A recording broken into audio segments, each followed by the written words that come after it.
नमस्कार, आप देख रहे हैं 4 PM गुजरात और मैं हूं आपके साथ अनन्या मिश्रा। गुजरात में इस समय जंगल राज चल रहा है। आए दिन प्रदेश में बलात्कार और यौन शोषण की घटनाएं सामने आ रही हैं। महिला सुरक्षा और बेटी बचाओ की बात करने वाली भाजपा अब प्रधानमंत्री नरेंद्र मोदी के गृह राज्य और अपनी ही सत्ता वाले गुजरात में महिलाओं के साथ आए दिन हो रहे बलात्कार और अपराध की घटनाओं को रोकने में पूरी तरह से विफल साबित हो रही है। जी हाँ, आपको बताते चले कि आलम यह हो गया है कि अब तो प्रदेश में आए दिन किसी न किसी शहर में बलात्कार और यौन शोषण का कई मामले सामने आ जाते हैं। नाबालिग लड़कियों से लेकर महिलाओं तक के साथ प्रदेश में रेप की घटनाएं बढ़ती जा रही हैं। लेकिन सरकार है कि हाथ पर हाथ धरे बैठी। यही किसी गैर भाजपा शासित राज्य में अगर बलात्कार का कोई एक मामला भी सामने आता है तो भाजपा उस प्रदेश की सरकार पर हावी हो जाती है और महिला सुरक्षा व बेटी बचाओ को लेकर सरकार के पीछे पड़ जाती है और मुख्यमंत्री का इस्तीफा मांगने लगती है।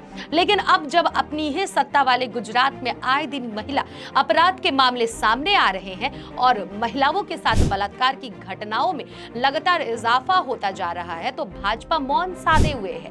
प्रदेश के मुख्यमंत्री भूपेंद्र पटेल तो इन घटनाओं पर पूरी तरह से चुप्पी साधे बैठे हैं, जैसे यह मामला उनके राज्य में ना होकर किसी अन्य प्रदेश से सामने आ रहे हो। इतनी लापरवाह सरकार के चलते देश में और प्रदेश में महिलाएं व बेटियां खुद को सुरक्षित नहीं महसूस कर पा रही हैं। एक और प्रदेश की बीजेपी सरकार ने गरबा उत्सव मनाने के लिए पूरी रात तक कार्यक्रम आयोजित करने की अनुमति दे रखी है, लेकिन दूसरी ओर वही सरकार महिलाओं को सुरक्षा देने में पूरी तरह से फेल साबित होती नजर आ रही है।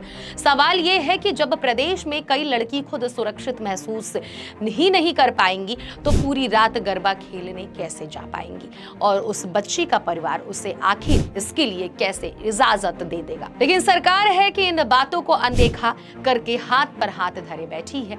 वडोदरा और सूरत में नाबालिग से बलात्कार की घटना सामने आने के बाद अब प्रदेश के कक्ष में एक महिला से बलात्कार का मामला सामने आया है। आए दिन सामने आ रही ऐसी घटनाओं को लेकर विपक्ष लगातार प्रदेश की भूपेंद्र पटेल सरकार पर हमलावर बना हुआ है। अब कक्ष घटना को लेकर कांग्रेस ने भाजपा को घेरते हुए सोशल मीडिया प्लेटफॉर्म एक्स पर लिखा कि अब तो हद हो गई। फिर एक नाबालिग से रेप की खबर बेहद चौंकाने वाली है। कांग्रेस ने लिखा कि वडोदरा और सूरत के बाद कक्ष में महिलाओं से रेप की घटना सामने आई है। भाजपा को निशाने पर लेते हुए कांग्रेस की ओर से कहा गया कि दूसरे राज्यों में ही हो रही घटनाओं पर न्याय मांगने वाले गुजरात में बहन बेटियों से रेप की घटना नहीं रोक सकते। कांग्रेस ने लिखा कि भाजपा सरकार का जंगल राज बहन बेटियों के लिए काल बन गया है। आए दिन गुजरात की पहचान को धूमिल करने वाली घटनाएं सामने आ रही हैं। गुजरात में महिलाएं घर या सार्वजनिक स्थानों पर भी सुरक्षित नहीं है। सड़क पर चलना तो दूर की बात है, प्रदेश में लगातार बढ़ रहे महिला अपराध को लेकर अब कांग्रेस ने प्रदेश के मुख्यमंत्री भूपेंद्र पटेल और राज्य के गृह मंत्री हर्ष सांघवी का इस्तीफा मांगा है। कांग्रेस का कहना है कि प्रदेश में महिला सुरक्षा देने में फेल राज्य की भाजपा सरकार के मुख्यमंत्री और गृह मंत्री को अपने पद से इस्तीफा दे देना चाहिए। जाहिर है कि कांग्रेस लगातार प्रदेश में बढ़ रहे अपराध को लेकर राज्य की भाजपा सरकार को घेर रही है और अब कांग्रेस ने मुख्यमंत्री और गृह मंत्री के इस्तीफे की भी मांग कर दी है। कांग्रेस के अलावा आम आदमी पार्टी ने भी प्रदेश में बढ़ रहे महिला अपराधों को लेकर राज्य सरकार को घेरा है और मुख्यमंत्री भूपेंद्र पटेल पर निशाना साधा है।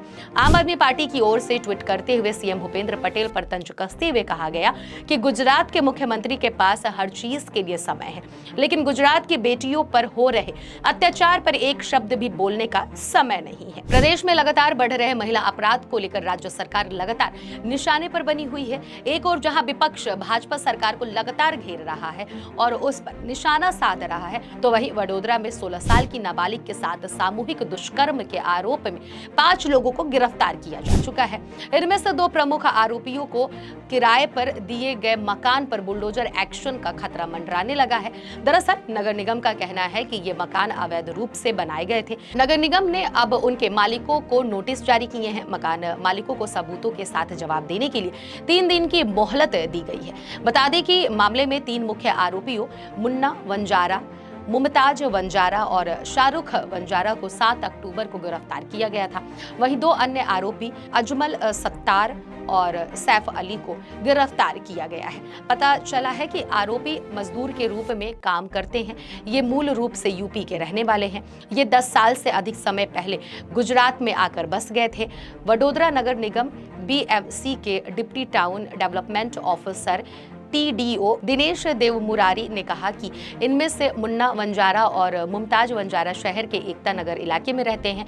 जांच में पाया गया कि जिन मकानों में ये दोनों आरोपी रह रहे हैं वे पूरी तरह से अवैध हैं। इन मकानों को उनके मालिकों ने प्राधिकारियों की अनुमति के बनाया था, जिसके बाद उनके मकानों पर कारण बताओ के नोटिस चिपकाया गया। इन मकान मालिकों को जरूरी सबूतों के साथ स्पष्टीकरण देने के लिए 3 दिन की मोहलत दी गई है। इस घटना को लेकर राज्य में बड़े पैमाने पर हंगामा देखा गया था। खासकर नवरात्रि के लिए रात के दौरान बाहर जाने वाले लोगों, खासकर महिलाओं की सुरक्षा पर सवाल उठे थे। बताया जाता है कि आरोपियों ने लड़की के फ्रेंड को शहर के बाहरी इलाके में एक सुनसान इलाके में रोक लिया था। यह घटना ऐसे वक्त में हुई थी जब बड़ी संख्या में लोग गरबा आयोजन में भाग लेने के लिए घर से निकलते हैं। फिलहाल प्रदेश में आए दिन बढ़ रहे महिला अपराध पर राज्य सरकार लगातार विपक्ष के निशाने पर बनी हुई है। विपक्ष प्रदेश में जंगल राज होने की बात कह रहा है। देखते हैं कि आने वाले वक्त में सरकार इस दिशा में क्या कदम उठाती है। ऐसी ही तमाम राजनीतिक खबरों को देखने और जानने के लिए देखते रहिए 4PM गुजरात। धन्यवाद।